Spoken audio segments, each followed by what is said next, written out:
E aí, pessoal? Aqui é do canal Diecast Collection Brasil. Neste vídeo vamos mostrar uma miniatura da marca TSM Models na escala 1:43. O Cadillac V-Series 2R, também denominado por Cadillac V-Lmdh, é um esporte protótipo projetado pela montadora americana Cadillac, em conjunto com a construtora italiana Dallara. É um carro de corrida desenhado conforme o regulamento da categoria Lmdh Daytona Hypercar, tendo estreado no campeonato da IMSA Sports Car Championship, na abertura da temporada na prova de resistência das 24 horas de Daytona. O carro também está disputando o Campeonato Mundial de Endurance da FIA na atual temporada de 2023, pela categoria Hypercar. O modelo Cadillac V-Lmdh possui capacidade cúbica de motor de 5,5 litros, sendo a maior capacidade entre os veículos que estrearam na nova categoria GTP do campeonato da IMSA. É também o primeiro veículo de competição híbrido da montadora estadunidense. Este protótipo usa um motor Cadillac LMC55R, 5,5 litros V8, 32 válvulas DOHC.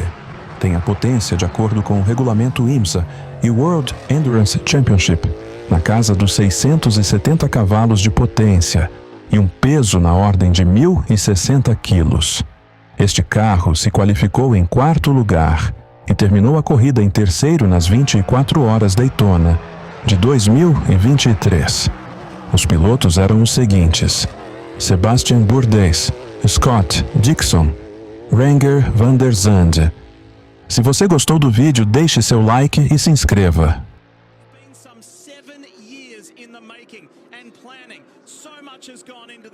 The millions of dollars spent, the planning, the anticipation, and it all sees green right now here in Daytona. Let's go, the new era of GTP racing.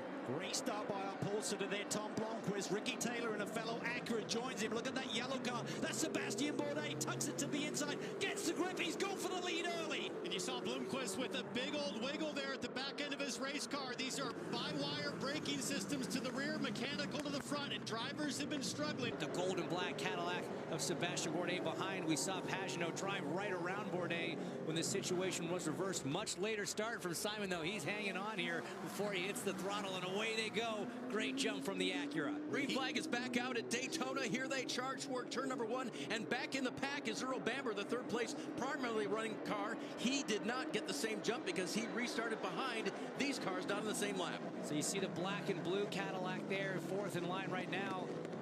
In that second group, he's actually running third in class. See one of the cars going a bit wide. He's got to get around these lapped cars before he can go battle as Bourdais tries on the outside of the horseshoe. Taking it out to the inside. He's still going to be on the wrong line for the kink here, but a great drive off the horseshoe from that Cadillac, but Pagenaud still has the preferred line. Not going to go side by side through there. He's going to lead into the west horseshoe now. And then Pagenaud goes defensive into the west horseshoe, down to the inside. Bourdais looks around to the outside. That's going to be the preferred line into six. How bad does Earl Bamber wish he didn't have that lap traffic in between him? He wants to be mixing it up with these two, trying to fight for position right now. He's still got 3 lap cars in between. GTD Pro, you'll